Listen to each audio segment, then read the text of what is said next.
Hello everyone, welcome to the class. तो students, आज हम फिजिकल स्पेक्ट्रोस्कोपी की असाइनमेंट नंबर 1 सॉल्व करने जा रहे हैं एंड आई होप आप सभी ने पहले क्वेश्चंस जो हैं वो खुद से ट्राई किए हैं और बहुत से सॉल्व भी कर लिए होंगे। लेकिन अगर आपने ऐसा नहीं किया है और डायरेक्टली वीडियो सोल्यूशन देख रहे हो तो बस मैं इतना ही कहूँगी कि थोड़ा सा टाइम निकाल के पहले खुद ट्राई कर लो क्वेश्चंस, क्योंकि डायरेक्टली नोट्स बनाने से कुछ नहीं होगा। ठीक है, आपको यूनिट कन्वर्जन का ध्यान रखना होता है क्वेश्चन के टाइम, और ऑप्शंस को भी साथ साथ लेके चलना होता है, और साथ साथ जो क्वेश्चन में हिंट दिए गए हैं उनको भी पहचानना होता है। ठीक है, तो इसलिए ज़्यादा से ज़्यादा क्वेश्चंस प्रैक्टिस करो और उसके लिए असाइनमेंट्स को इतना वो हल्के में मत लो। ठीक है, तो अब हम स्टार्ट करते हैं अपना क्वेश्चन नंबर 1। और क्वेश्चन नंबर 1 में हमें क्या बोला गया है कि एक हमारे पास डायटोमिक मॉलिक्यूल है AB, जिसमें J = 0 to J = 1 की ट्रांजिशन हो रखी है ना। और उसमें हमें क्या बोला गया है, J = 0 to J = 1 ट्रांजिशन हो रखी है। और क्या बोला गया है कि जो इसका एनर्जी गैप है, यानी कि जो हमें इसके लिए एनर्जी चाहिए वो 3.9 सेंटीमीटर इनवर्स की है। और हमें फाइंड आउट करनी है एनर्जी 3 to 4 कि अगर हम J = 3 to J = 4 तक जाते हैं तो हमारे पास एनर्जी जो है वो क्या चाहिए होगी। ठीक है, ये है हमारा क्वेश्चन। अब देखो, हमने रोटेशनल में 2 फॉर्मूले पढ़े थे। एक था कि E = BJ × J+1, और जो दूसरा था वो था हमारे पास 2B × J+1।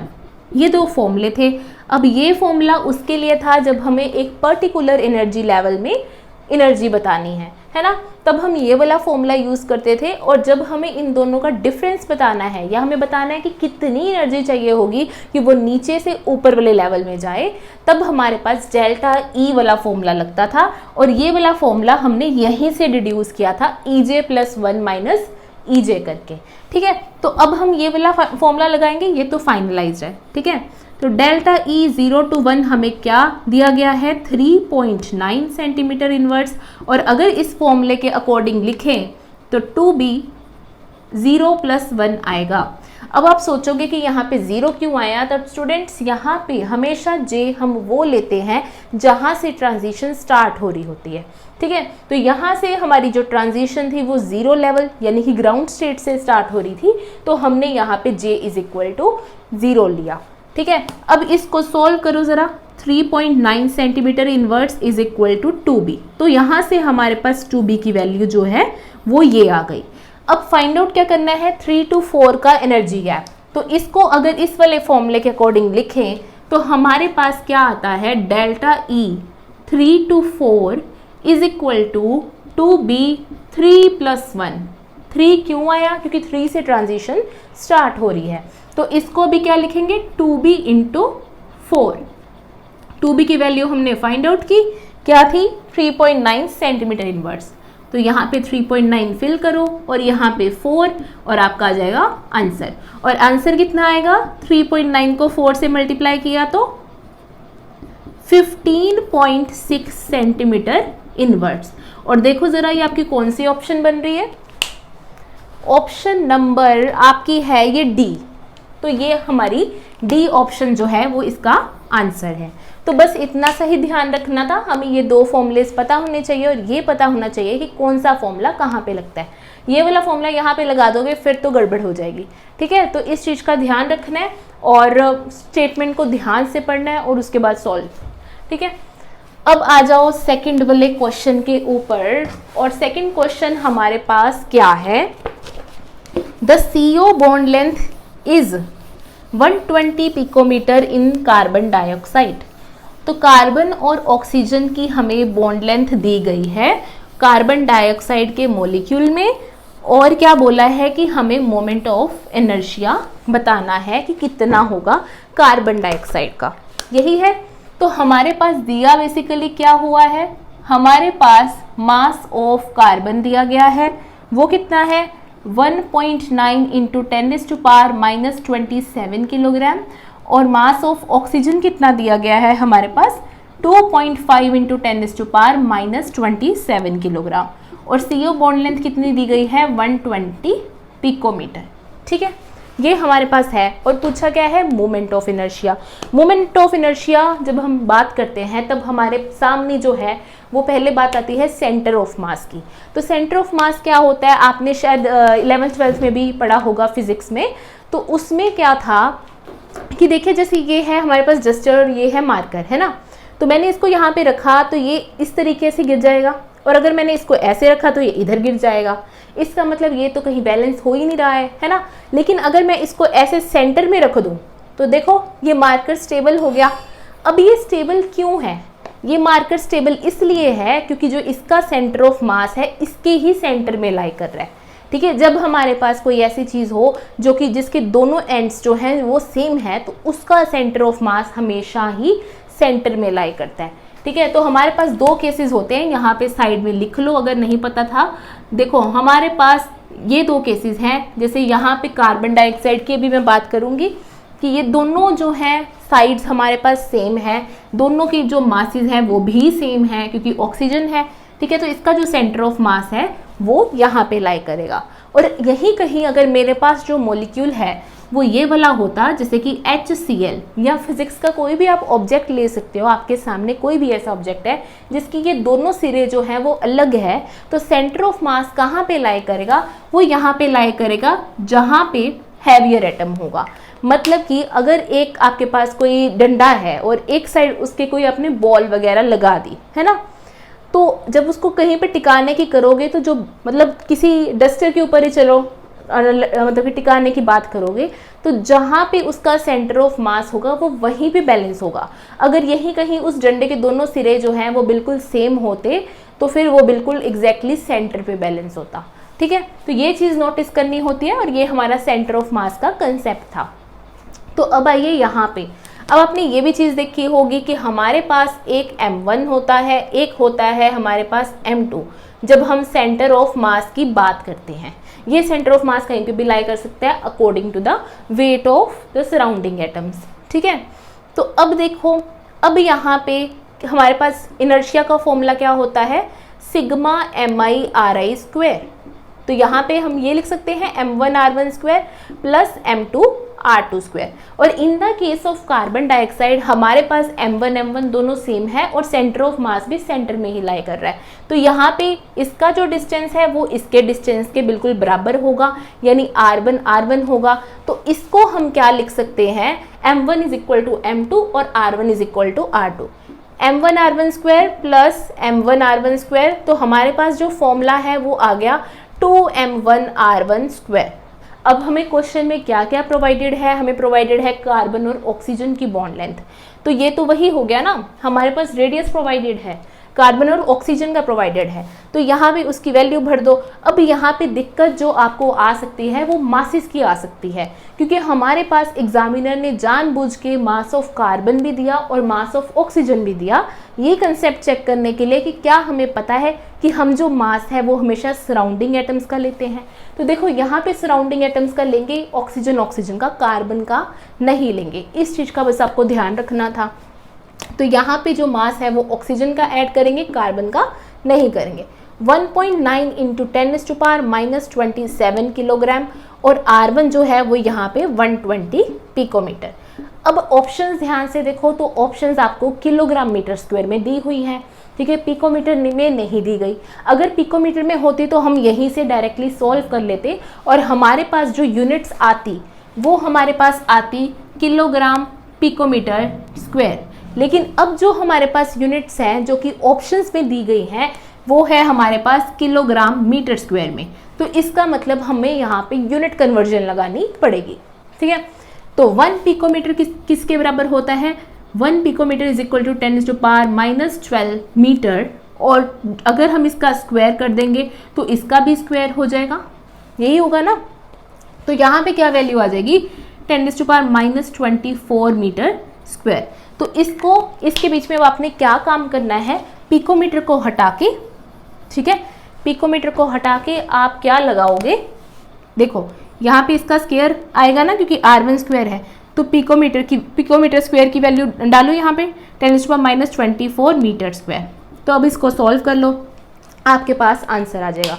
आंसर क्या आ रहा है हमारे पास, आंसर आ रहा है हमारे पास 7.2 इंटू 10⁻⁻47 किलोग्राम मीटर स्क्वायर, और ये है हमारे पास ऑप्शन नंबर डी।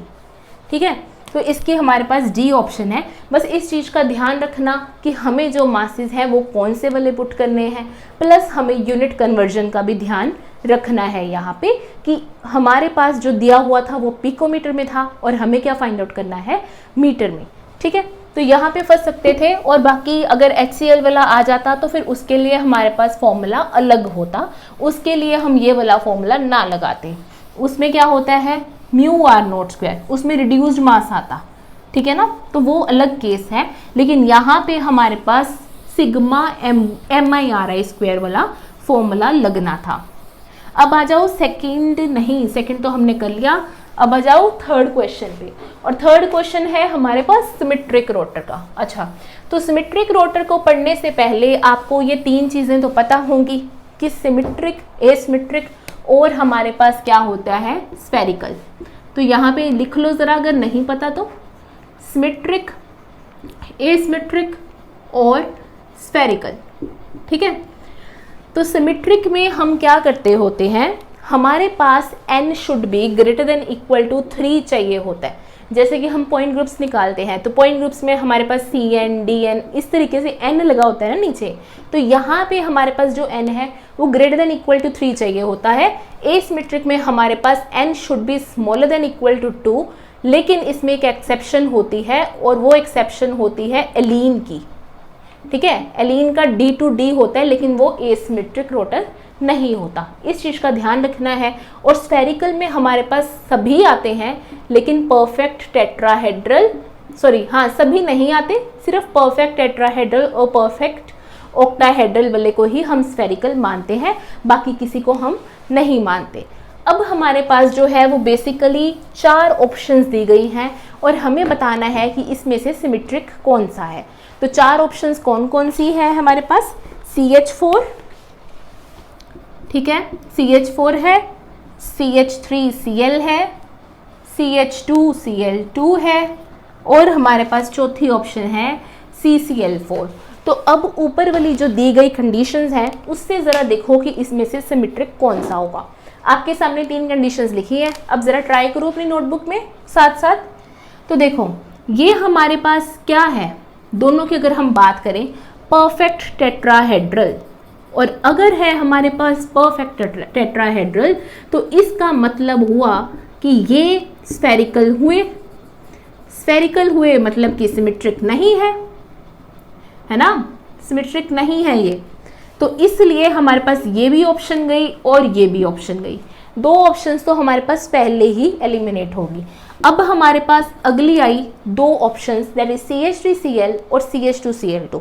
तो इनका पॉइंट ग्रुप निकालोगे तो हमारे पास इसका जो है वो क्या आएगा, वो हम इसको ड्रॉ करके ही देखते हैं कौन सा पॉइंट ग्रुप आएगा। ठीक है, इसको भी ज़रा पहले ड्रॉ कर लो, H, और ये रहा हमारे पास Cl और ये रहा हमारे पास Cl।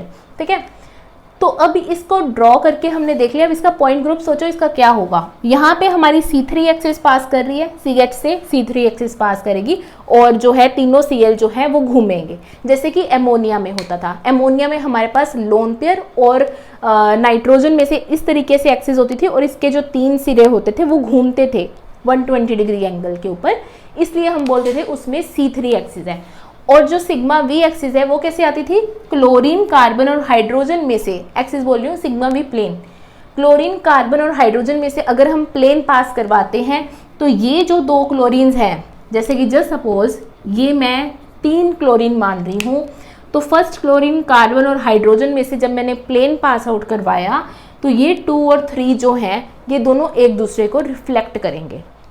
ठीक है, रिफ्लेक्ट करेंगे तो क्या होगा, रिफ्लेक्ट ऐसे करेंगे ना कि एक वेज पे मान लो और एक इस तरीके से मान लो, है ना, ऐसे ही होते हैं, क्योंकि टेट्राहेड्रल में भी हमारे पास ऐसे होते हैं। लेकिन ये परफेक्ट टेट्राहेड्रल नहीं है, क्योंकि परफेक्ट टेट्राहेड्रल में हमारे पास जो 4 एटम्स हैं वो बिल्कुल सेम होने चाहिए। ऐसे ही हमारे पास परफेक्ट ऑक्टाहेड्रल में भी चारों बोल रही हूँ, छठे के छठे एटम जो हमारे पास हैं वो क्या होने चाहिए, सेम होने चाहिए।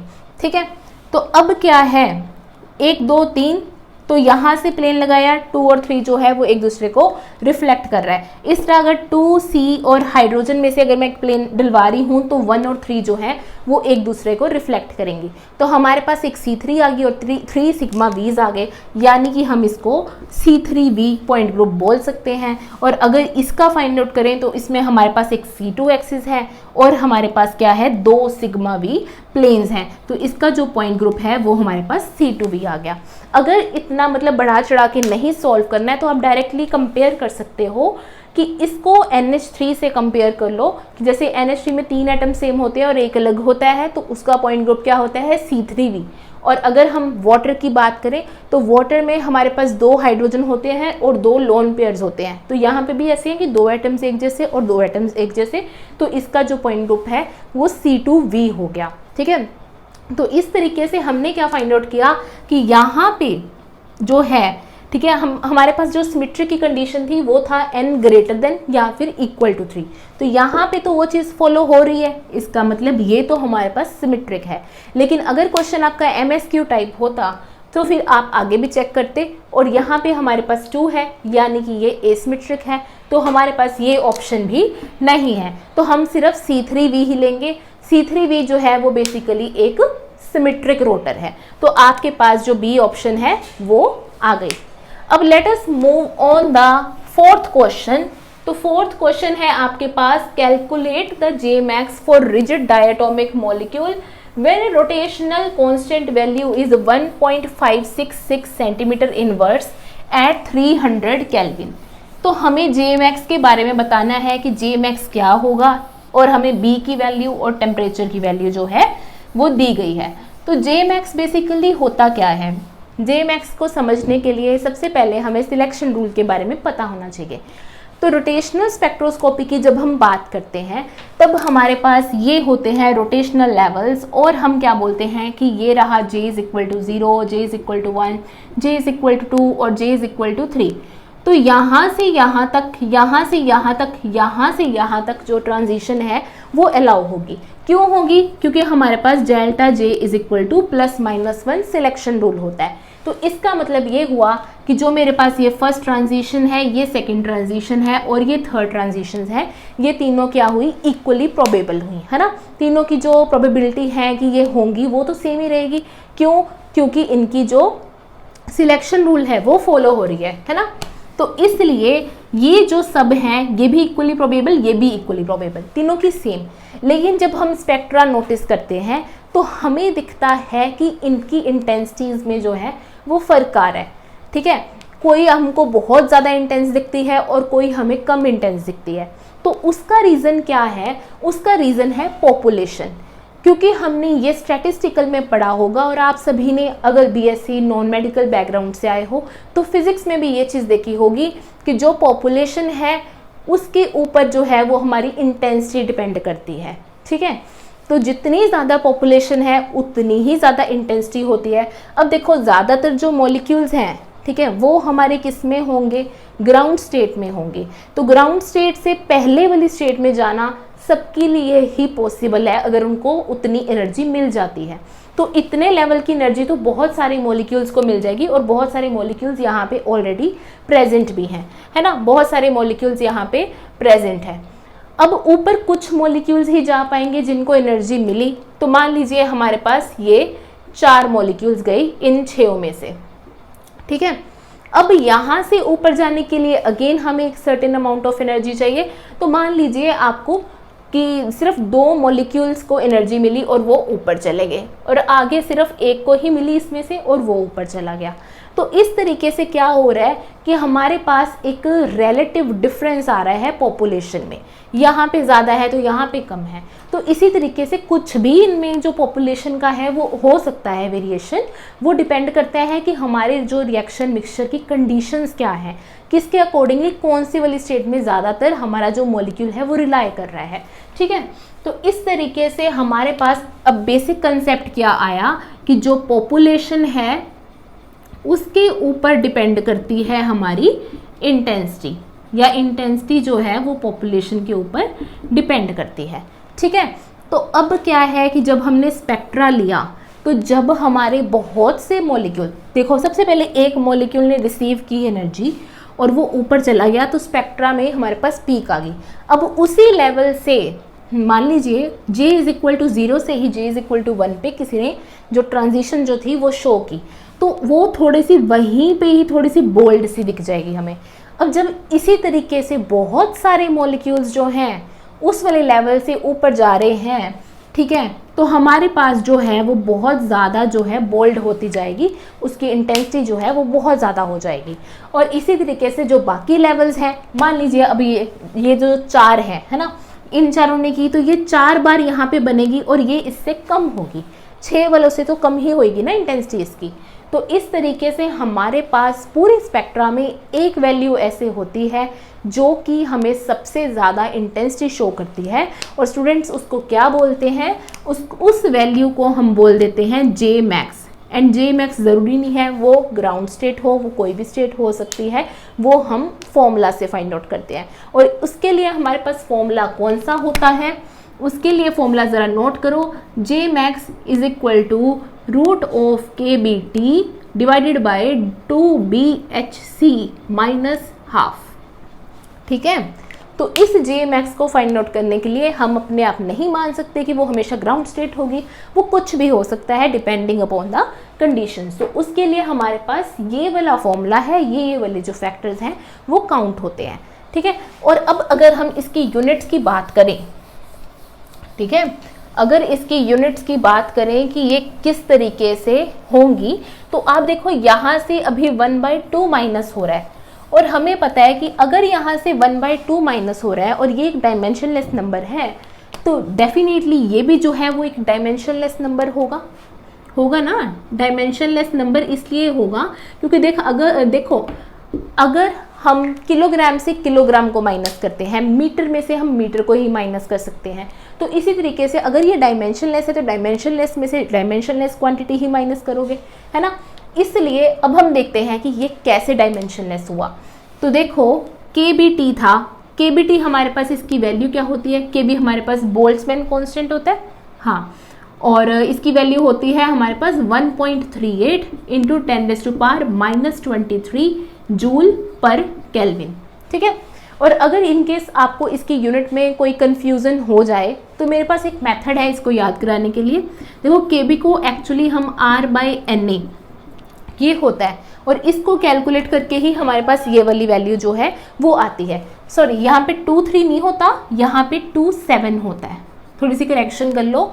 1.38 इंटू 10⁻⁻27 जूल पर केल्विन। ठीक है, एक बार देख लो, लेट मी चेक अगेन, मुझे यहाँ पे 23 ही लग रहा था वैसे, ओ माय गॉड, तो यहाँ पे 3 ही है। ठीक है, 1.38 इंटू 10⁻⁻23 जूल पर केल्विन। तो अब इसके लिए मेथड ये है, देखो जो R होता है हमारे पास गैस कांस्टेंट, उसकी जो यूनिट होती है वो क्या होती है, जूल पर केल्विन पर मोल, ये होती है। और अगर मैं Na की बात करूं तो Na की जो यूनिट होती है वो क्या होती है, वो हमारे पास पर मोल होती है। तो इन दोनों को कैंसिल करके हमारे पास जूल पर केल्विन आ जाएगा। तो इस तरीके से हम इस वैल्यू को फाइंड आउट भी कर सकते हैं इनकेस हम भूल जाएं। जैसे अभी मुझे पावर में कन्फ्यूज़न हुई थी, तो इस तरीके से अगर आपको कन्फ्यूज़न होती है और आपको लगता है कि आपको श्योरिटी नहीं है, तो आप इसमें वैल्यू भर दो, इसमें 8.314 वाली आएगी, और यहाँ पे हमारे पास जो एवोगैड्रो नंबर की वैल्यू होती है दैट इज 6.023 इंटू 10⁻23। ठीक है, तो सॉल्व करके देख लोगे, आपको पता लग जाएगा। ठीक है, और यहाँ पे मैंने जूल पर केल्विन पर मोल ली है, तो अगर आप कोई किलो जूल वाली या कोई कैलोरी वाली वैल्यू ले रहे हो इसकी R की, तो आप उसको जो है वो चेंज कर लेना उसकी यूनिट्स के अकॉर्डिंग, और हमारे पास ये जूल पर केल्विन में आ जाएगा।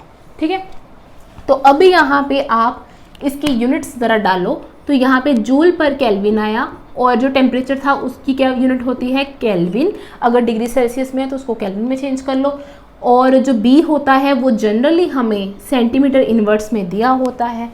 ठीक है, और जो H है वो जूल सेकंड में होता है, और जो हमारे पास वेलोसिटी है, स्पीड ऑफ लाइट है, वो हमारे पास सेंटीमीटर पर सेकंड वाली लेते हैं, दैट इज 3 इंटू 10⁻10। तो अब देखो सेंटीमीटर से ये कैंसिल, ठीक है, पर सेकंड से सेकंड कैंसिल, केल्विन से केल्विन कैंसिल, जूल से जूल कैंसिल। तो इस तरीके से सारी जो यूनिट्स हैं वो आपस में कैंसिल होगी। हमारे पास जो जे मैक्स है वो एक डायमेंशनलेस क्वांटिटी आ गई। ठीक है, तो हम इस तरीके से देख सकते हैं। अब देखो क्वेश्चन में हमें यूनिट्स कुछ और भी दी हो सकती हैं। ये तो मैंने आपको बताया है कि अगर हम ये वाली यूनिट लेते हैं इन सभी की तो ये कैंसिल आउट हो जाता है। जैसे अभी आर की बात कर रही थी मैं, तो वहाँ पे अगर किलो जूल वाली हम वैल्यू या कैलोरी वाली ली होती हमने, तो हम उस हिसाब से चेंज करके, है ना, कि हमारे पास उससे हमारे पास वैल्यू किसकी चेंज होनी थी, बोल्ट्जमैन कांस्टेंट की। तो बोल्ट्जमैन कांस्टेंट की वैल्यू चेंज होती है तो हम उसको यहाँ पे डालते, उसी हिसाब से हम बाकी भी अल्टर कर लेते, जो कि हमारी नॉर्मल यूनिट कन्वर्जन होती है। बस मेन जो यहाँ की कहानी का सार था वो ये है कि आपका ये जो नंबर है वो डायमेंशनलेस आना है, किसी भी तरीके से यूनिट्स को कैंसिल करवाना है। ठीक है, अब आ जाओ अपने उसके ऊपर, क्वेश्चन के ऊपर।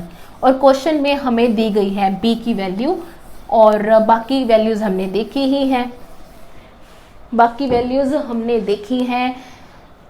के बी की वैल्यू अभी अभी मैंने बताई 1.38 इंटू 10⁻⁻23 जूल पर केल्विन। ठीक है, टेम्परेचर हमें दिया गया है 300 केल्विन और बी की वैल्यू आई थिंक 1.566 थी। लेट मी चेक कितनी है। Yes, I am right, 1.566 centimetre inwards है।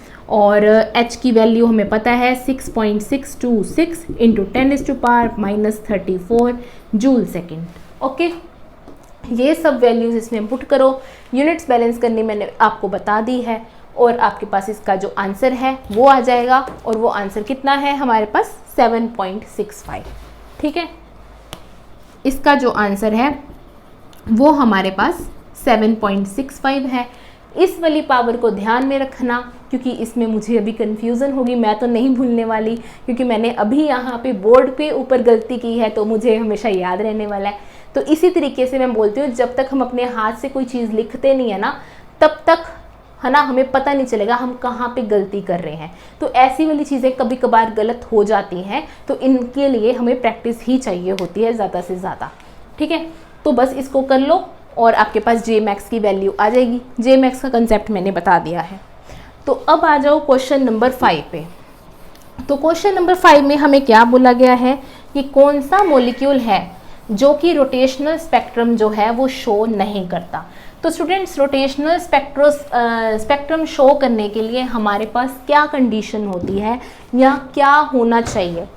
ठीक है, पहले तो मैं ऑप्शंस लिख दूं so that bar bar copy ना उठानी पड़े। देखो, एक तो है हमारे पास N2, एक है CO, एक है NO और एक है हमारे पास HF। ठीक है, अब हमें बताना है कि इसमें से रोटेशनल स्पेक्ट्रा जो है वो कौन नहीं शो करता। तो रोटेशनल स्पेक्ट्रा शो कौन से करते हैं, जिनमें जो परमानेंट डायपोल मोमेंट होती है। हमारे पास देखो, इसमें कन्फ्यूज़न हो सकती है आपको, एक हमारे पास जो होती है वो रोटेशनल होती है, एक हमारे पास वाइब्रेशनल होती है। दोनों के जो वो है कंडीशंस है वो ऑलमोस्ट सिमिलर सी हैं। रोटेशनल में वर्ड यूज़ किया जाता है परमानेंट डायपोल मोमेंट, मतलब ऐसा मॉलिक्यूल जिसमें हमेशा ही डायपोल मोमेंट रहने वाली है, उसमें कोई ना कोई पोलैरिटी डिफरेंस है ही है। और जो वाइब्रेशनल स्पेक्ट्रोस्कोपी की बात करते हैं उसमें जो मॉलिक्यूल्स होते हैं उनमें ज़रूरी नहीं है कि उसमें परमानेंट डायपोल मोमेंट ही हो। जैसे कि एग्जांपल देती हूँ, यहाँ पे रोटेशनल में मैं एग्जांपल देती हूँ आपको HCl की, और वाइब्रेशनल में अगर मैं बात करूँ तो वहाँ पे हम बात करते हैं इसकी कार्बन डाइऑक्साइड की। ठीक है, तो ये हमारे पास दो मॉलिक्यूल्स हैं। यहाँ पे डायपोल मोमेंट है, परमानेंट वाली है, क्योंकि क्लोरीन जो है वो हाईली इलेक्ट्रोनेगेटिव है और यहाँ पे डेल्टा नेगेटिव और यहाँ पे डेल्टा पॉजिटिव, मतलब कि प्रॉपर नेगेटिव पॉजिटिव है। तो यहाँ पे हम क्या बोलेंगे, ये रोटेशनली एक्टिव है। और अगर हम वाइब्रेशनल की बात करें, मतलब कि अगर हम वाइब्रेशनल की बात करें, इसमें क्या होता है कि जो डायपोल मोमेंट है वो रेडिएशन के बाद अगर इंड्यूस हो रही है तो वो वाइब्रेशनली एक्टिव है। तो ये जो है इसकी जो एसिमेट्रिक स्ट्रेचिंग है, जब हम इसकी बनाते हैं एसिमेट्रिक स्ट्रेचिंग जो है, उससे ये जो मॉलिक्यूल है वो हमारे पास क्या हो जाता है, वाइब्रेशनली एक्टिव, क्योंकि उसमें डायपोल मोमेंट जो है वो इंड्यूस हो जाती है। देखो, एक तो ये था जिसमें ये पूरी तरह क्या कर रहा था, इसको कैंसिल आउट कर रहा था। लेकिन एसिमेट्रिक स्ट्रेचिंग में हमें पता है कि दोनों अलग अलग डायरेक्शन में ना जाके एक ही डायरेक्शन में जाते हैं, जिसके कारण हमारे पास क्या हो जाता है, हमारे पास इसकी डाइपोल मोमेंट आ जाती है। और इसलिए ये जो मॉलिक्यूल है, कार्बन डाइऑक्साइड वाला मॉलिक्यूल है, ये रोटेशनली तो इनएक्टिव है क्योंकि इसमें परमानेंट डाइपोल मोमेंट नहीं है, लेकिन ये वाइब्रेशनली एक्टिव है क्योंकि इसमें डाइपोल मोमेंट जो है वो इंड्यूस की जा सकती है after the passing of radiation. ठीक है, ये चीज़ आ जाएगी। तो अब ये वाला कंसेप्ट तो था, चलो इस वाले क्वेश्चन के लिए अब हम यहाँ पे लगाते हैं। देखो यहाँ पे देखो परमानेंट डाइपोल मोमेंट किस में नहीं है, तो देखो HF में है परमानेंट डाइपोल मोमेंट, हाइड्रोजन और फ्लोरीन की, NO में भी है, नाइट्रोजन और ऑक्सीजन का डिफरेंस है, कार्बन और ऑक्सीजन का भी है, ठीक है, और CO2 और CO में डिफरेंस है। यहाँ पे ये मत सोचना कि वहाँ पे तो हमने ये कर दिया, देखो वहाँ पे कैंसल आउट हो रही थी, कार्बन से ज़्यादा इलेक्ट्रोनेगेटिव ऑक्सीजन डेफिनेटली है, लेकिन यहाँ पे अभी कैंसल आउट नहीं कर रही कोई भी डाइपोल मोमेंट, ठीक है ना। तो यहाँ पे जो डायरेक्शन है वो हमें पता है, एक सेकेंड, यहाँ इधर जा रही है ना, तो यहाँ पे ये म्यू इज इक्वल टू 0 नहीं है, और यहाँ पे हमें पता है कि ये मॉलिक्यूल इस तरीके से है और इसमें तो कोई इलेक्ट्रोनेगेटिव डिफरेंस ही नहीं है। अगर इलेक्ट्रोनेगेटिव डिफरेंस नहीं है तो डाइपोल मोमेंट भी नहीं है, डाइपोल मोमेंट नहीं है तो फिर वो रोटेशनली एक्टिव नहीं है। तो इसका जो ऑप्शन है वो कौन सा है हमारे पास, ए ऑप्शन। ओके, अब आ जाओ अपने 6th क्वेश्चन के ऊपर, और 6th क्वेश्चन है हमारे पास, the spectroscopy of IR region generally shows an intense band for a carbonyl group due to. तो इसके लिए ज़रा एक लाइन लिख लो और उसके बाद आपको आंसर अपने आप पता लग जाएगा। देखो कोई भी चीज़ की इंटेंसिटी है ना, स्पेक्ट्रा में इंटेंसिटी एक तो होती है हमारे पास पॉपुलेशन के ऊपर डिपेंडेंट, जैसे कि मैंने रोटेशनल के टाइम आपको बताया, और वाइब्रेशनल में अगर हम बात करें तो इंटेंसिटी जो होती है और किस चीज़ के ऊपर डिपेंड करती है, वो डिपेंड करती है पोलैरिटी डिफरेंस के ऊपर। ठीक है, जितना ज़्यादा किसी भी बॉन्ड का पोलैरिटी डिफरेंस होगा, या हम क्या बोल सकते हैं, change in dipole moment. Dipole moment में जितना ज़्यादा चेंज होगा उतना ही वो इंटेंस होगा। और इन्होंने हमें क्या बोला है, कार्बन और ऑक्सीजन का इतना इंटेंस होने का रीज़न क्या है, तो डेफिनेटली स्टूडेंट्स उसका रीज़न वही होगा कि डाइपोल मोमेंट में चेंज उसका ज़्यादा होता है। अगर मैं आपको बोलूँ कि ये C डबल बॉन्ड C, तो यहाँ पे कोई डाइपोल मोमेंट का चेंज नहीं है, ठीक है, इसलिए ये लेस इंटेंस है और ये हमारे पास मोस्ट इंटेंस है। अब आप इसकी ऑप्शंस पढ़ो और देखो, पहले हमें क्या बोला गया है, पहली ऑप्शन में तो हमें ये बोला गया है कि the force constant of CO bond is large. तो फोर्स कांस्टेंट का तो कुछ है ही नहीं ना बात, जब बात ही अकेली पोलैरिटी की है। तो हमारे पास C और D ऑप्शंस आई, C और D ऑप्शंस में हमारे पास D ऑप्शन जो थी वो सूटेबल थी, क्योंकि पोलैरिटी डिफरेंस जो होता है वो लार्ज होता है। तो इसकी जो ऑप्शन है वो हमारे पास D है। C ऑप्शन में क्या था, there is no change in the dipole moment, तो ये तो हमारे पास गलत है, ये चीज़ गलत हुई, ठीक है। अब आ गया हमारे पास 7th क्वेश्चन। 7th क्वेश्चन में क्या बोला गया है, 7th क्वेश्चन में हमारे पास आयोडीन का मास दिया गया है, हाइड्रोजन का दिया गया है, और हमें पूछा गया है कि आप रेशो बताओ HI और DI की, ठीक है, वाइब्रेशनल फ्रीक्वेंसी ऑफ HI और DI की हमने रेशो बतानी है। अब कई स्टूडेंट्स ने क्या किया होगा, जल्दी जल्दी में क्वेश्चन पढ़ा, फॉर्मूला भी आता था, सब कुछ आता था, लेकिन उन्होंने यहाँ पे स्टार्टिंग में new DI upon new HI लिख दिया, तो क्वेश्चन वहीं पे गलत हो जाएगा। हमें रेशो पूछी गई है, तो रेशो वाले क्वेश्चंस में ध्यान रखना है कि पहले किसका नाम लिया गया है और बाद में किसका नाम लिया गया है, ठीक है। तो पहले हमारे पास जो था वो HI का नाम लिया गया था, यस HI का, और नीचे उसके बाद किसकी बात हुई, DI की। तो हम इस तरीके से लगाएंगे, ठीक है। अब आपको ये फॉर्मूला पता होगा कि जो न्यू होता है वो 1/2 पाई रूट ऑफ K/μ होता है, यही होता है। म्यू जो होता है वो रिड्यूस्ड मास होता है, और K जो होता है वो फोर्स कांस्टेंट होता है, ठीक है। तो म्यू अब देखो ये 1/2 पाई और रूट K तो हमारे पास कांस्टेंट हो गया, तो इसको हम डायरेक्टली प्रोपोर्शनल में ही इन्वॉल्व कर लेते हैं। तो अब हमारे पास जो बेसिक जो डिसाइडिंग फैक्टर है वो हमारे पास रिड्यूस्ड मास हो गया, और रिड्यूस्ड मास का फॉर्मूला क्या होता है, mu is equal to m1m2 upon m1 plus m2। और हमें यहाँ पे एक और चीज़ दी गई है, वो है कि ये हमारे पास हाइड्रोजन का मास और ड्यूटेरियम के मास को हमने निगलेक्ट करना है। तो निगलेक्ट जो होता है वो हमेशा हम इसमें कर सकते हैं, एडिशन में हम उस मास को निगलेक्ट कर सकते हैं, लेकिन प्रोडक्ट में नहीं कर सकते। कैसे, ज़रा इसको भी छोड़ो, पहले समझ लो। देखो हमारे पास लेट सपोज कि m1 जो है वो 0.002 है और m2 जो है वो हमारे पास 1 है, जस्ट सपोज, ठीक है। तो मैंने बोल दिया कि जो m1 है वो तो बहुत बहुत छोटा है m2 से, यही है ना, कितना छोटा नंबर है ये 1 के मुकाबले। तो अगर मैं इसको मल्टीप्लाई करूं, इसको देखो, अगर मैं मल्टीप्लाई करूं तो 0.002 है और यहाँ पे 1 है और नीचे क्या है 0.002 प्लस 1, ये चीज़ है। अब मैं अगर इसको सॉल्व करूं तो मेरे पास 0.002 और नीचे 1.002 आ जाता है। तो स्टूडेंट्स, अब आपने क्या चीज़ नोटिस की, मैंने आपको अभी अभी ये चीज़ बोली कि हम अगर हमने किसी के मास को निगलेक्ट करना होता है तब हम उसको एडिशन में कर सकते हैं, लेकिन प्रोडक्ट में नहीं कर सकते। क्योंकि देखो प्रोडक्ट में इतना बड़ा नंबर था, लेकिन जब इतना छुटकू सा नंबर इसके साथ लगा तो इसने पूरी वैल्यू को ही छोटा बना दिया और हमारे पास 0.002 आ गया। लेकिन यहाँ पे जब ये छोटा सा नंबर हमने 1 में ऐड किया तो इसमें कोई ज़्यादा डिफरेंस नहीं आया, 0.002 का ही डिफरेंस आया और उसको हम निग्लिजिबल मान सकते हैं, ठीक है। तो इसलिए मैंने आपको बोला कि मल्टीप्लिकेशन में हम इसको नहीं निगलेक्ट कर सकते, हमें छोटी सी छोटी चीज़ को भी ध्यान में रखना होता है, क्योंकि वो पूरे सिस्टम को छोटा कर सकती है, पूरा नंबर जो है वो हमारा छोटा हो सकता है, लेकिन एडिशन में कोई फ़र्क नहीं पड़ता। अब बस इस वाले कंसेप्ट का ध्यान रखना, ये क्वेश्चन अभी आपका हो जाएगा, ठीक है। ये तो एग्जाम्पल के लिए था, सो दैट आपको ये चीज़ पता रहे। अब हमने यहाँ पे जो अभी लिखा है इस वाले फॉर्मूले के अकॉर्डिंगली, न्यू एच आई को मैं क्या लिख सकती हूँ, 1/μ ऑफ एच आई, और न्यू डी आई को क्या लिख सकती हूँ, 1/μ ऑफ डी आई। फिर हमने इसको कर लिया इकट्ठा और डी आई आ गया और नीचे आ गया हमारे पास म्यू एच आई।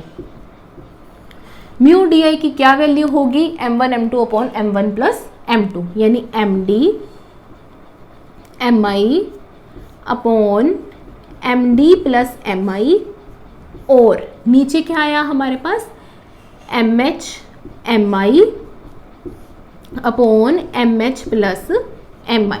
और हमें इन्होंने बोला कि आप निगलेक्ट कर सकते हो, निगलेक्ट करेंगे एडिशन में, तो इसलिए हमने इसको भी हटा दिया और इसको भी हटा दिया। अब mi और mi तो आपस में कट हो गए, ठीक है ना, निगलेक्टिंग के बाद, और ये तो है ही प्रोडक्ट में, और प्रोडक्ट में भी हमने इसको कट कर दिया।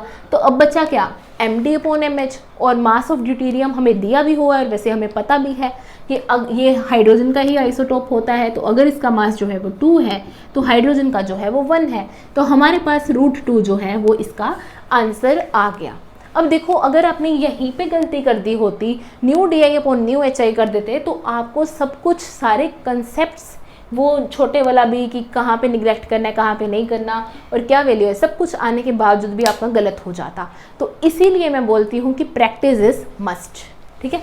अदरवाइज़ ये छोटी छोटी चीज़ों के ऊपर आपका ध्यान नहीं जाएगा और सब कुछ आते हुए बावजूद भी आप गलत कराओगे क्वेश्चन। और ये कोई सब्जेक्टिव पेपर तो है नहीं है कि देखा टीचर ने कि चलो इसने फॉर्मूला तो सही लगाया था और मार्क्स मिल गए, यहाँ पे आंसर गलत तो वैसे ही सब कुछ गलत है ना।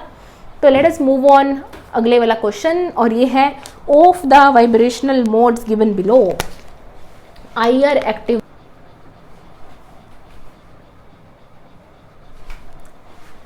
तो अभी हमारा जो नेक्स्ट क्वेश्चन है, वो है 8th की, of the vibrational modes given below IR active mode हमें पूछा गया है। तो आईआर एक्टिव मोड में अगर हम बात करें तो हमारे पास बेसिकली 3 तरीके की वाइब्रेशंस होती हैं, है ना। एक हमारे पास जो होती है वो सिमेट्रिक स्ट्रेचिंग होती है, और एक हमारे पास क्या होती है, एसिमेट्रिक, और हमारे पास कौन सी होती है, बेंडिंग, है ना। इस तरीके से होती है। लेकिन अभी हम जो इस क्वेश्चन के अकॉर्डिंगली बात कर रहे हैं, वो हम बात कर रहे हैं कार्बन डाइऑक्साइड मॉलिक्यूल की, जिसमें हमें क्या बोला गया है, ये एक ऑप्शन में तो हमें ये बोला गया है कि ये दोनों इधर वाली साइड जो हैं वो जा रही हैं, ठीक है। तो यहाँ पे जो म्यू है वो हमारा क्या आएगा, 0 आएगा, क्योंकि हमारे पास मॉलिक्यूल जो एटम है वो सेम है। तो यहाँ पे इक्वल जो डायपोल मोमेंट इधर की तरफ गई और इक्वल इधर गई, तो ओवरऑल हमारे पास क्या आ गई, 0 आ गई। तो ये कौन से वाली स्ट्रेचिंग थी हमारे पास, ये स्ट्रेचिंग जो थी ये हमारे पास थी एसिमेट्रिक स्ट्रेचिंग। एसिमेट्रिक स्ट्रेचिंग में क्या होता है कि अगर दोनों बाहर जा रहे हैं तो इकट्ठे जाएंगे, अगर दोनों अंदर आ रहे हैं तब भी इकट्ठे आएंगे। और सिमेट्रिक में क्या होता है कि दोनों एक ही डायरेक्शन में जाते हैं, ठीक है। तो अगली वाली ऑप्शन में हमारे पास बेसिकली क्या है कि ये दोनों इधर जा रहे हैं, तो यहाँ पे mu is not equal to 0, क्योंकि कुछ ना कुछ जो है वो मैग्नीट्यूड आएगा। और तीसरी वाली में हमारे पास क्या है कि ये नीचे को जा रहे हैं और ये 2 जा रहे हैं। जस्ट सपोज कि इन दोनों का जो है ऊपर मैग्नीट्यूड वो 2 है और नीचे जो जा रहा है क्योंकि वो एक की तरफ से ये आ रही है तो ये 1 है। तो 2 - 1 इज इक्वल टू 1, यानी कुछ ना कुछ तो मैग्नीट्यूड आएगा, तो mu is not equal to 0, ठीक है। तो mu is not equal to 0।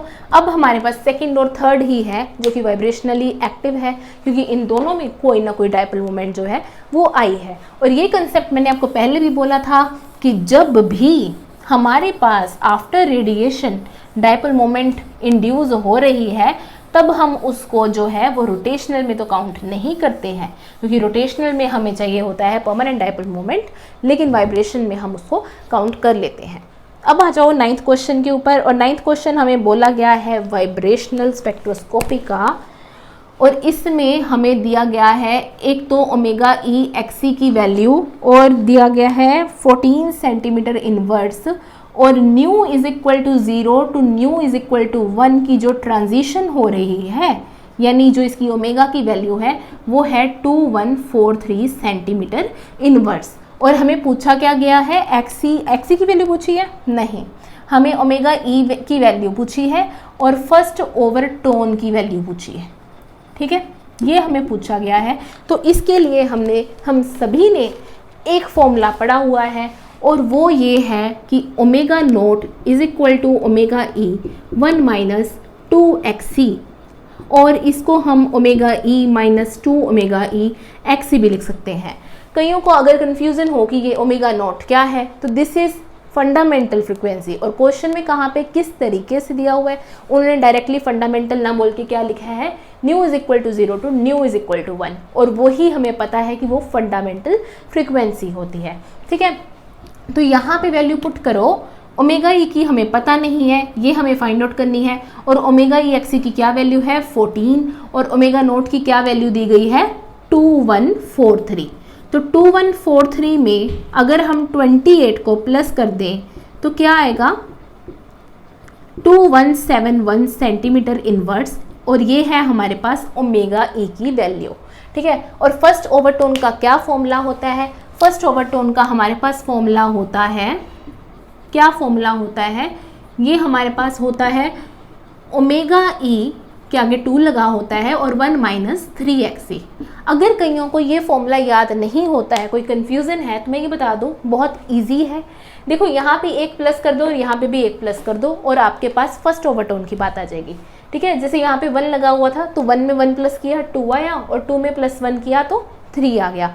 इसी तरीके से अगर मैं आपको सेकेंड ओवरटोन फाइंड आउट करने को कहती हूँ तो उसमें आप इसमें 1 प्लस कर दो 3 ओमेगा ई, और इसमें भी 1 प्लस कर दो 4XC।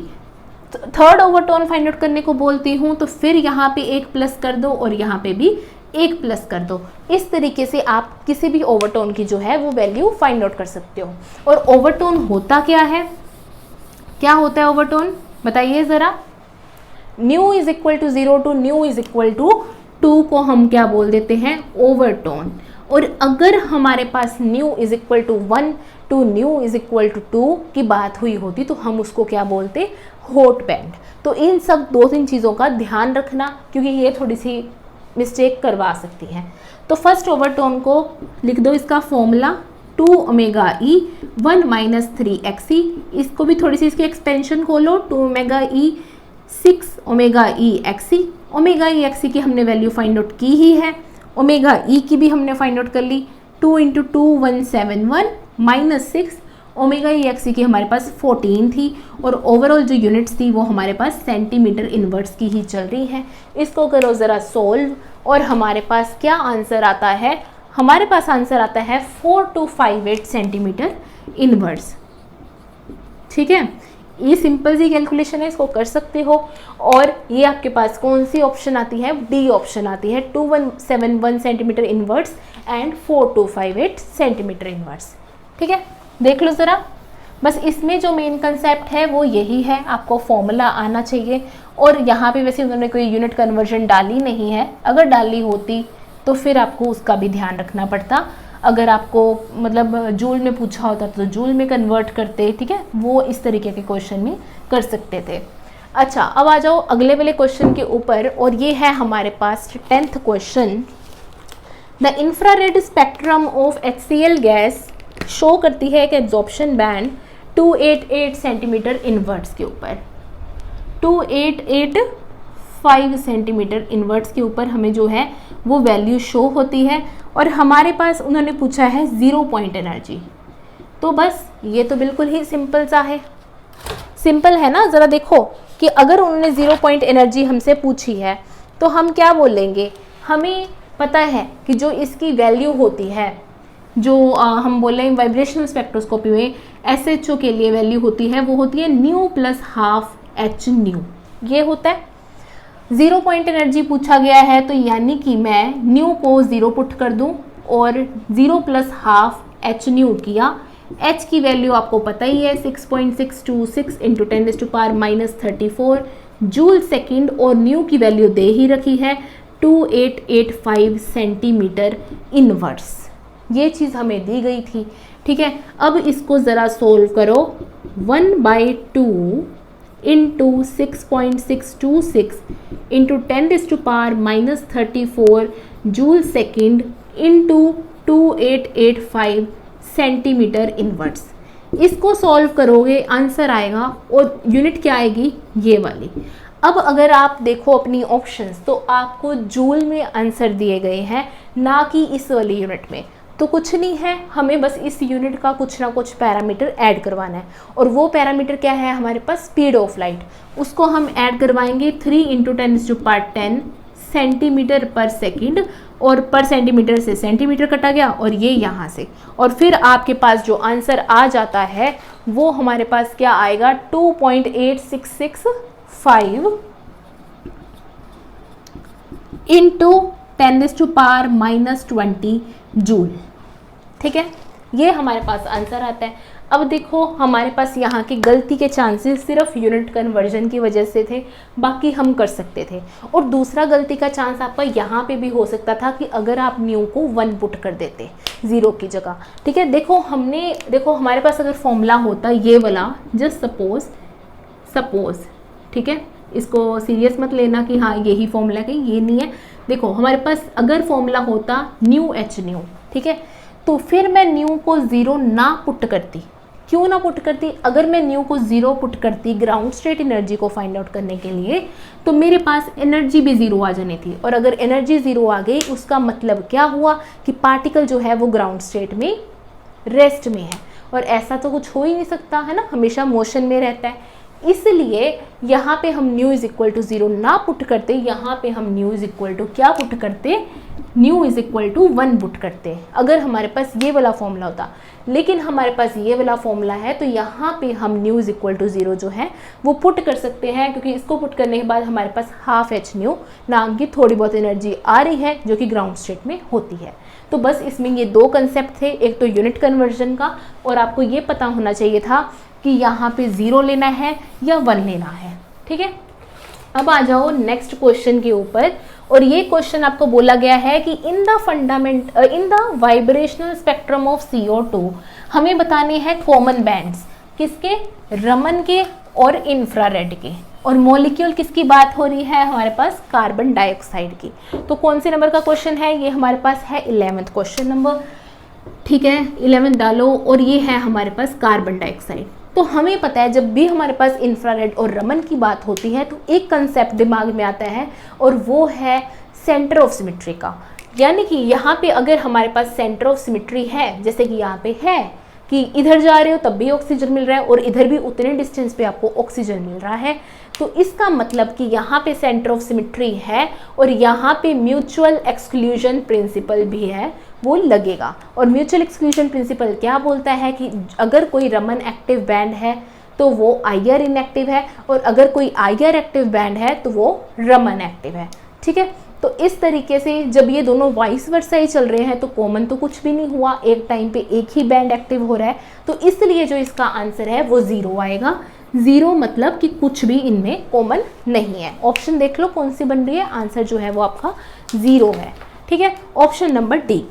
अब अगला आता है हमारे पास कि among the following both microwave and rotational Raman active molecule is. Microwave और रोटेशनल रमन एक्टिव, तो माइक्रोवेव रोटेशनल, हाँ माइक्रोवेव के लिए तो आपको पता ही है परमानेंट डायपोल मोमेंट चाहिए होता है ना। ज़रा छोटा सा लिख देती हूँ, परमानेंट डायपोल मोमेंट, है ना। और अगर हम बात करें इसकी रोटेशनल रमन की, तो रोटेशनल रमन में तो सभी ही एक्टिव होते हैं, ऑल एक्सेप्ट स्फेरिकल। तो स्फेरिकल वाले कौन से होते हैं, परफेक्ट टेट्राहेड्रल और परफेक्ट ऑक्टाहेड्रल। तो अभी हम ऑप्शंस लिखते हैं CH4 N2O C2H4 CO2।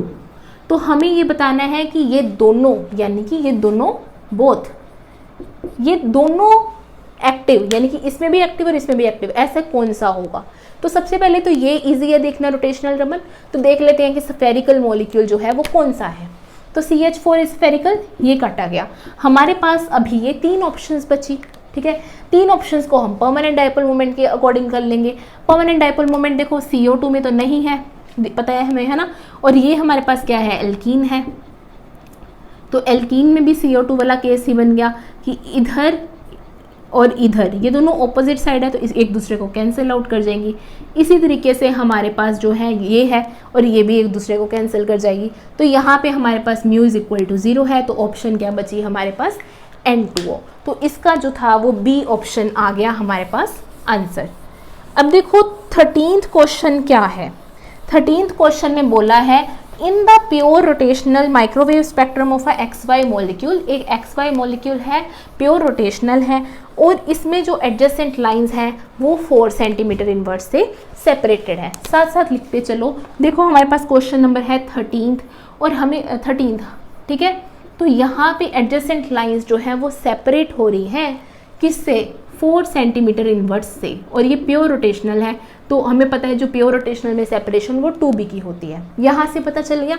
अच्छा, आगे क्या बोला है, if the molecule is irradiated by a radiation of 30,000, कि अगर मॉलिक्यूल को जो फंडामेंटली जो फ्रीक्वेंसी दी गई है वो 30,000 सेंटीमीटर इनवर्स से इरेडिएट होता है, तो हमें बतानी है स्ट्रोक्स लाइन, और वो भी किस में, इन पर सेंटीमीटर में। ओके, जिससे हम रेडिएट करते हैं उतनी ही जो है वो स्कैटर्ड लाइट आती है, और वो ऐसे वाला केस किस में होता है, रेले में। तो रेले फ्रीक्वेंसी हमें कितनी दी गई है, 30,000 सेंटीमीटर इनवर्स। हमें पूछा गया है कि फर्स्ट स्ट्रोक्स लाइन बताइए कितने पे आएगी। तो बस सिंपल है, हमें पता है कि जो हमारे पास रेले लाइन है, इधर हमारे पास एंटी स्ट्रोक्स होते हैं और इधर हमारे पास स्ट्रोक्स लाइन होती है, और ये रेले की पहली स्ट्रोक्स लाइन के साथ सेपरेशन जो होती है वो 6b की होती है। ठीक है, तो यहाँ पे अगर हम रेले से पीछे जाना है, तो अगर हम 30,000 में से -6b कर दें तो हमारे पास इसका आंसर आ जाएगा। ठीक है, 6b करो कितना आएगा, देखो 2b तो हमारे पास 4 सेंटीमीटर इनवर्स है, यानी b कितना हुआ, 2 सेंटीमीटर इनवर्स, और 6b कितना हुआ हमारे पास 12। तो करो 8, इसको 9 किया, ये 8, और इसको किया ये 9, है ना, ये भी 9, और ये हमारे पास आंसर आ गया। सिंपल। तो पहली स्ट्रोक्स लाइन जो है वो हमें 29988 सेंटीमीटर इनवर्स पे दिखेगी। अब आ गया अगला क्वेश्चन कि which of the following spectroscopic techniques will be useful to distinguish between MSCN and MNCS, जो है उसमें डिस्टिंग्विश करने के लिए क्या होगी। तो डिफरेंस क्या है, बाकी ऑप्शंस को चाहे आपको नहीं भी पता कि ये क्या होता है, ESR क्या होता है या मास क्या होता है, वैसे आपको पता चल जाएगा। ESR हम पैरामैग्नेटिक स्पीशीज़ के लिए करते हैं, और जो मास स्पेक्ट्रोमेट्री है वो हम मॉलिक्यूलर आयंस के लिए करते हैं। लेकिन फिर भी अगर आपको नहीं पता तो घबराना नहीं है, पता होना चाहिए कि ये फंक्शनल ग्रुप की बात हो रही है। SCN और NCS ये दोनों अलग अलग फंक्शनल ग्रुप्स हैं। ये बेसिकली एक एम्बिडेंटेड लिगेंड होता है SCN और NCS, जो कि पहले सल्फर से कनेक्ट हुआ है और उसमें बाद क्या है, नाइट्रोजन से कनेक्ट हुआ पड़ा है। तो बेसिकली दो हमारे पास दो अलग अलग फंक्शनल ग्रुप है। तो फंक्शनल ग्रुप को डिवीजन करने के लिए या उनको डिफ्रेंशिएट करने के लिए हम क्या यूज़ करते हैं, IR स्पेक्ट्रोस्कोपी। ठीक है, अब हमारे पास आता है 15वां क्वेश्चन, और 15वें में क्या बोला है, the spacing between the rotational lines of HF is 40 centimetre inverts, और हमें स्पेसिंग बतानी है DF की। तो हमें पता है कि जो एक सेकेंड, ये किसकी बात हो रही है, अच्छा रोटेशनल की बात हो रही है। तो रोटेशनल में हमें बोला गया है, रोटेशनल में हमें पता है स्पेसिंग कितनी होती है, 2b is equal to 40 centimetre inverse, है ना। तो 2b होती है हमारे पास स्पेसिंग, अभी हम करके भी हटे हैं। और ये बात किसकी हो रही है, HF की। DF के केस में हमें 2b ही बतानी है। तो इसको बताने के लिए हमें पता है कि अगर HF और DF को देखें तो मास का ही डिफरेंस है, और तो कोई डिफरेंस है नहीं है। डिस्टेंस भी सेम रहने वाला है, क्योंकि आइसोटॉपिक सब्स्टिट्यूशन पे इंटरन्यूक्लियर डिस्टेंस जो है वो चेंज नहीं होता। तो हमारे पास एक फॉर्मूला है B is equal to h/8π²IC, ये फॉर्मूला होता है। अब इसमें अगर मैं देखूँ सब कुछ कांस्टेंट है सिवाय इसको छोड़ के इनर्शिया को, ठीक है। और इनर्शिया को भी हम क्या लिख सकते हैं, 1/mr², यही लिख सकते हैं, ठीक है, सॉरी 1/μr²। और हमें पता है कि r तो दोनों केसेस में सेम ही रहने वाला है। तो हम अब ऐसे ही करते हैं, दोनों को कंपेयर करना है, कंपेयर करके वैल्यू आ जाएगी BHF/BDF, और इसका जो है μDF और RDF² और μHF और RHF²। तो ये दो हम ये मानते हैं कि नहीं चेंज हो रहे, तो इसको हम एक बार काट देते हैं, एक बार क्या काट देते हैं, ठीक है। उसके बाद ये दोनों आए, अब इसको लिखो ज़रा।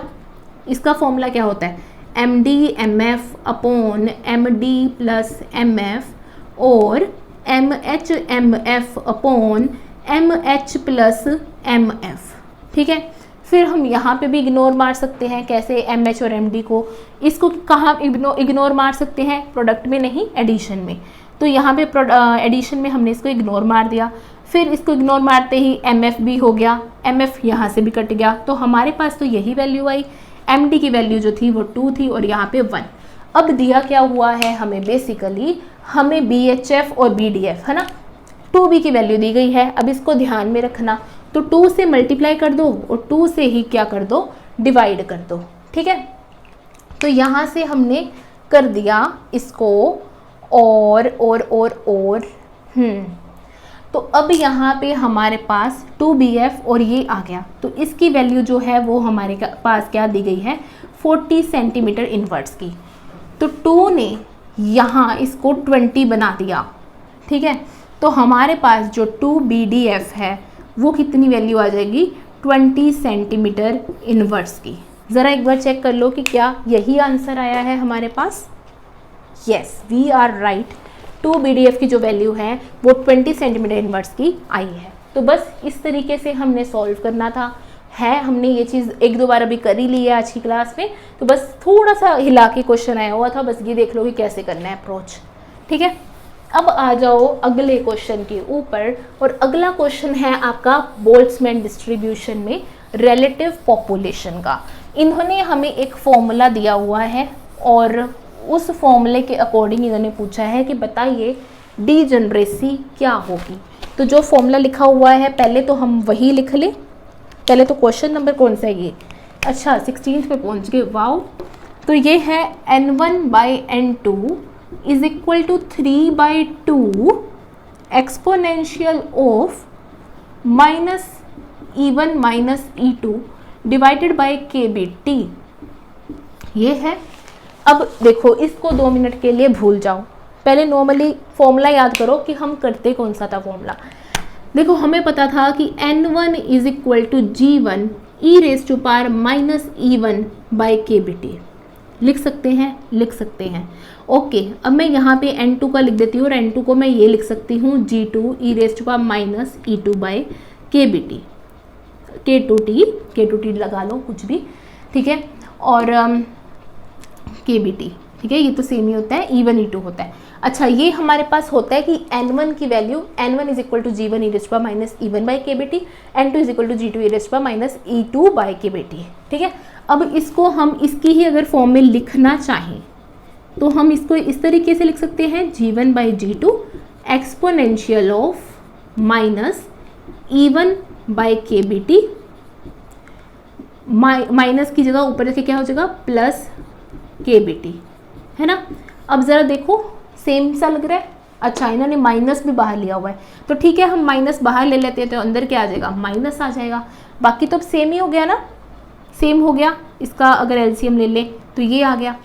अब देखो यहाँ पे क्या वैल्यू आई, तो यहाँ पे हमारे पास G1/G2 की वैल्यू जो है वो 3/2 आई। तो बस लगा दो ऑप्शन, कौन सी ऑप्शन है 3/2। तो अगर ऐसे किया है तो आपका आंसर गलत है। क्यों गलत है? क्योंकि उन्होंने आपसे G1/G2 नहीं पूछा है। एग्जामिनर यहाँ पे अब खेल गया, उसने आपको सारा कुछ दे दिया, आपने बहुत दिमाग लगाया, ये फॉर्मूला कर लिया, सब कुछ कर लिया, अब जाके जल्दी जल्दी में 3/2 पे लगाया और आपका आंसर गलत। क्योंकि क्वेश्चन में हमसे G2/G1 पूछा है, तो यहाँ पे G2/G1 की वैल्यू जो है वो 2/3 है। अब देखो ऑप्शंस पे हमें 3/2 भी जानबूझ के दिया गया है कि बच्चा जल्दी जल्दी सॉल्व करे और 3/2 को मार्क कर दे, लेकिन ऐसी गलती हमने नहीं करनी, क्योंकि ऐसे वाली गलती हमने अब कर ली हुई है अपनी असाइनमेंट को सॉल्व करते हुए, ठीक है ना। ऐसे वाली गलती आपने कर ली, अब दोबारा ये गलती नहीं करनी। अब आ जाओ अपने 17th सवाल पे ऊपर, और 17th सवाल आपका कौन सा है, लेट मी चेक। ये है आपके पास कोबाल्ट CN5H का है आपके पास कॉम्प्लेक्स, और COH की आपको दी गई है फ्रीक्वेंसी। हमें क्या बोला गया है कि COCND का आपने वो फाइंड आउट करना है कि इसकी COD की क्या फ्रीक्वेंसी होगी, ठीक है। तो न्यू COH हमें क्या दिया गया है 1840 सेंटीमीटर इनवर्स, और न्यू COD जो है वो हमें बोला गया है कि फाइंड आउट करो, और ये चलो हो गया। तो अभी फाइंड आउट करना क्या है न्यू COD, ठीक है। तो इजी है, फॉर्मूला भी हमने 2-3 बार पढ़ लिया। तो क्या है न्यू तो जो होती है आइसोटोपिक सब्स्टिट्यूशन हुई है, वही वाला फॉर्मूला लगाएंगे। Nu COH upon nu COD is equal to mu COD upon mu, ये अभी मैं करवा के हटी हूँ इसलिए अभी डायरेक्ट कर रही हूँ। तो यहाँ पे MCO MD और यहाँ पे MCO प्लस MD, और यहाँ पे फिर क्या आएगा MCO MH और MCO प्लस MH। अगर मैं अब बात करूँ इसको इग्नोर करने की, तो हम एडिशन में कर दो इग्नोर, MCO का मास जो है वो ज़्यादा होगा, ठीक है। इसको भी कर दिया, इसको करते ही MCO भी जो है वो कट गया, ठीक है, यहाँ से कट गया, यहाँ भी MCO और MCO एक दूसरे से कट गया। क्या आया हमारे पास, यही आया MD अपॉन MH, क्या आया √2, और दिया क्या हुआ था हमें न्यू COH। तो ये वाला क्वेश्चन हमें इस अप्रोच से भी पूछा जा सकता है। न्यू COD यहाँ से निकाल लो, क्या वैल्यू आएगी 1840 सेंटीमीटर इनवर्स अपॉन √2, ठीक है। √2 की वैल्यू पुट कर दो 1.414, और आपके पास जो है इसकी वैल्यू आ जाएगी इन द यूनिट्स ऑफ पर सेंटीमीटर। और कुदरती जो हमारी ऑप्शंस है वो भी पर सेंटीमीटर में ही है, तो इसलिए इसमें यूनिट कन्वर्जन की ज़रूरत नहीं है। अच्छा, अब तो हमारे पास एक इसको सॉल्व करने की ट्रिक भी है। वो क्या है कि देखो हमें पता है कि न्यू जो होता है वो डायरेक्टली प्रोपोर्शनल इनवर्सली प्रोपोर्शनल होता है अपने रिड्यूस्ड मास के। यही होता है ना, जो न्यू है वो इनवर्सली प्रोपोर्शनल है अपने रिड्यूस्ड मास के। तो अगर हमारे पास रिड्यूस्ड मास जो है वो इंक्रीज हुआ, यानी कि मास ऑफ ड्यूटेरियम आ गया है ना, मास इंक्रीज हो गया, तो ये इंक्रीज हुआ तो ये तो डिक्रीज करनी चाहिए। तो इसका मतलब कि जब हम न्यू COH से न्यू COD उसकी आइसोटोपिक सब्स्टिट्यूशन करते हैं, तो इसका मास बढ़ने की वजह से इसकी जो फ्रीक्वेंसी है वो कम हो जाएगी, ठीक है। तो इसलिए जो न्यू COH होगा वो हमारा न्यू COD से कम होगा, इस वाली वजह से, ठीक है। तो अगर आपके पास ऑप्शंस इस तरीके की होती जिसमें जो है हमारे पास, हाँ ये फ्रीक्वेंसी कम होती ना, हाँ, तो अगर हमारे पास ऑप्शंस ऐसी होती कि जिसमें हमारे पास न्यू COD सभी में ही वो होती, ज़्यादा होती इससे। जस्ट सपोज मैं आपको दे ही देती हूँ डेमो। जैसे देखो, अगर मेरे पास होती एक ऑप्शन 1850 सेंटीमीटर इनवर्ट्स, फिर एक होती मेरे पास 1900 सेंटीमीटर इनवर्ट्स, एक होती 1910 सेंटीमीटर इनवर्ट्स, और एक मेरे पास होती 1800 सेंटीमीटर, 1800 तो नहीं, 1830 सेंटीमीटर इनवर्ट्स मान लो चलो। तो आपको इतना बड़ा सॉल्व करने की ज़रूरत नहीं थी, आप डायरेक्टली मार्क कर सकते थे 1830 सेंटीमीटर इनवर्ट्स। क्यों? क्योंकि आपको पता है कि जैसे जैसे आपका रिड्यूस्ड मास बढ़ता है वैसे वैसे जो उसकी फ्रीक्वेंसी है वो कम होती है। तो फ्रीक्वेंसी इससे कम होगी, तो इसमें जो सबसे मतलब इससे कम वाली ऑप्शन सिर्फ ये है, बाकी सब में ज़्यादा दिया हुआ था, इसलिए हमने बाकियों को वहीं पे निगलेक्ट किया और ये आ गया।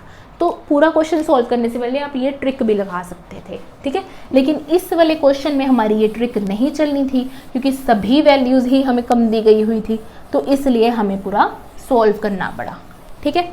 अब आ जाओ अपने अगले क्वेश्चन के ऊपर, और अगला क्वेश्चन है the selection rules for the appearance of P branch in the vibrational rotational absorption with rigid rotor harmonic oscillator is. तो इसके लिए एक टेबल बनाओ, वैसे आपने बनाया ही होगा बट फिर भी बना लीजिए। -2 -1 0 1 2, ये आपके पास आई ब्रांच। समझ ही गए होंगे वैसे मैं क्या करवा रही हूँ। देखो, सिलेक्शन रूल पूछा है इन्होंने पी के लिए, तो हमें पता है कि अगर हमारे पास ऐसे ही होता है ना कि nu is equal to 0 to nu is equal to 1 में वो रोटेशनल वैल्यूज़ होती हैं इस तरीके से ये वैल्यूज़ होती हैं ना। तो अब देखो कि डेल्टा न्यू तो जो है वो हमारे पास +1 रह रहा है, ठीक है, इसी के delta nu is equal to +1 है।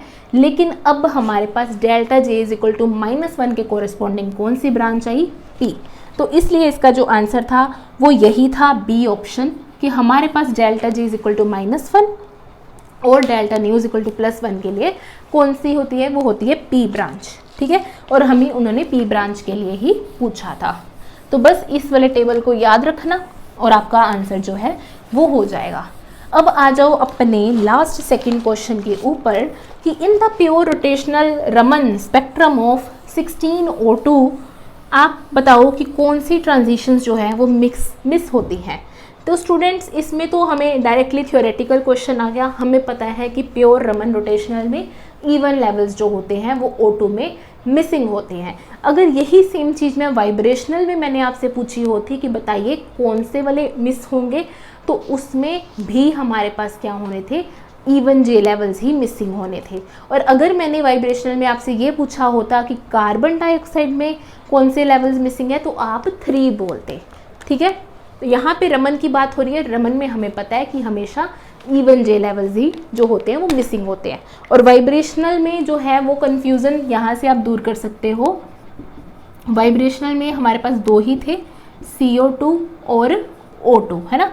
तो मैंने ऐसे याद किया था, जब मैंने खुद याद किया है कि ये 2 एटम्स है तो मतलब 2 यानी कि इवन, तो इवन लेवल्स मिसिंग होंगे। अब ये देखो, ये 3 एटम्स हैं तो 3 मतलब ओड, तो यहाँ पे ओड लाइंस जो होंगी वो मिसिंग होंगी। ये वाइब्रेशनल के केस में था, लेकिन रमन में ये ट्रिक नहीं चल रही, पर ये ट्रिक मैंने बनाई थी, सोचा शेयर कर लो, ठीक है। और क्या थी, हाँ, इसका रीज़न क्या होता है कि ऐसे क्यों मिसिंग होते हैं लेवल्स? वो इसलिए होते हैं, ये उन्हीं केसेस में होते हैं जहाँ पे हमारे पास न्यूक्लियर स्पिन जो हो वो 0 हो। अब इस केस में हमारे पास न्यूक्लियर स्पिन 0 है, यानी कि I इज इक्वल टू 0 है, तो हम ये वाली बातें कर रहे हैं।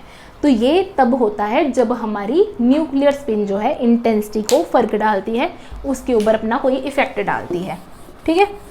अब आ जाओ अपना लास्ट क्वेश्चन इस असाइनमेंट का, और ये है कि for this rotational Raman spectrum of 19F2 आपके पास सीरीज ऑफ स्ट्रोक्स लाइन है 19230.769 के ऊपर आपको दी गई है पहली 19230.769 के ऊपर आपको फर्स्ट स्ट्रोक्स लाइन दी गई है, और जो आपके पास सेकंड स्ट्रोक्स लाइन है वो कहाँ पे दी गई है आपको 19227.238 सेंटीमीटर इनवर्ट्स। और पूछा क्या गया है, अच्छा आगे भी दिया हुआ है, ओके।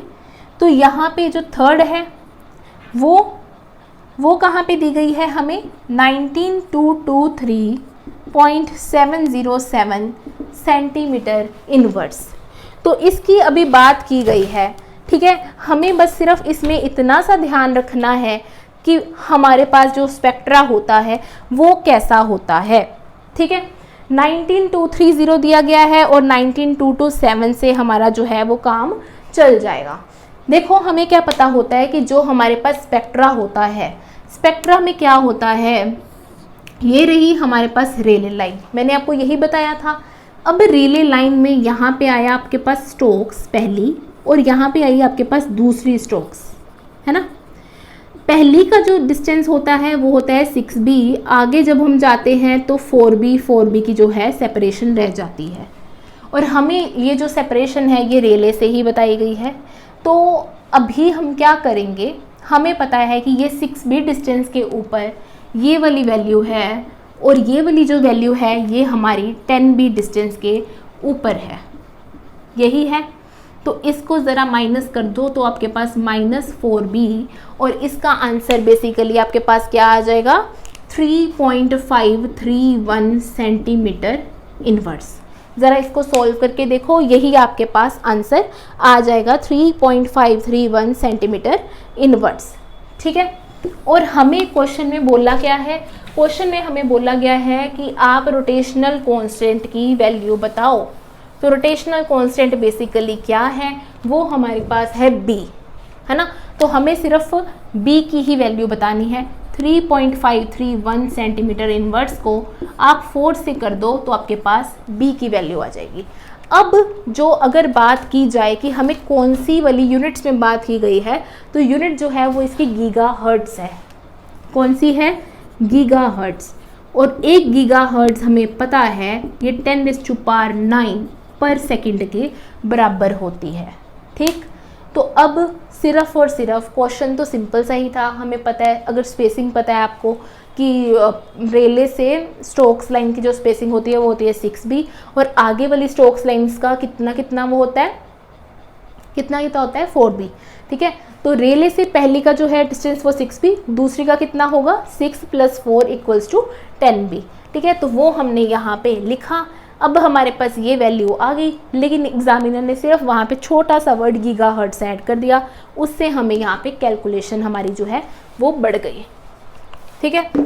तो अब ना इसको सॉल्व करो ज़रा। सबसे पहले तो ये चीज़ लिख लो कि गीगाहर्ट्ज़ जो होता है वो 10⁹ पर सेकंड का होता है। तो सबसे पहले हमें यहाँ पे पर सेकंड जो है वो इंट्रोड्यूस करवाना पड़ेगा। कैसे इंट्रोड्यूस करवाएंगे, जब हम इसमें स्पीड ऑफ लाइट जो है वो कर देंगे मल्टीप्लाई। तो 3 × 10⁻10 सेंटीमीटर पर सेकंड किया, सेंटीमीटर से पर सेंटीमीटर काटा गया और हमारे पास ये वैल्यू आ जाएगी, ठीक है। अब जब इसको सॉल्व करोगे तो यहाँ पे मान लीजिए मेरे पास x आ गया और यहाँ पे मैंने 10⁹ बना दी पावर, पॉइंट्स इधर शिफ्ट करके, तो क्या आ जाएगा, पर सेंटीमीटर में आया। अब इसको मैं कंबाइनली क्या बोल सकती हूँ, x गीगाहर्ट्ज़। आई समझ। सबसे पहले इसको छोड़ दो, ध्यान से सुनो। हमें स्टोक्स लाइन की सीरीज़ दी गई थी। मैंने तीसरी वाली फ्रिक्वेंसी से कुछ नहीं किया क्योंकि मुझे पहली 2 फ्रिक्वेंसी से ही आंसर मिल गया। 6b था और था 4b। तो ये रही मेरे पास रेले लाइन, इधर को जाती हूँ तो एंटी स्टोक्स आती है, इधर को जाती हूँ तो स्टोक्स लाइन आती है। ये है नेगेटिव नंबर लाइन और ये रही मतलब पॉजिटिव, इस तरीके से समझ लो। ये रही रेले लाइन, पहली स्टोक्स लाइन का जो डिस्टेंस है वो कितना है 6b, दूसरी स्टोक्स लाइन का पहली वाली से कितना डिस्टेंस है 4b। अगर मैं रेले से बात करूँगी तो कितनी होगी 10b। क्लियर।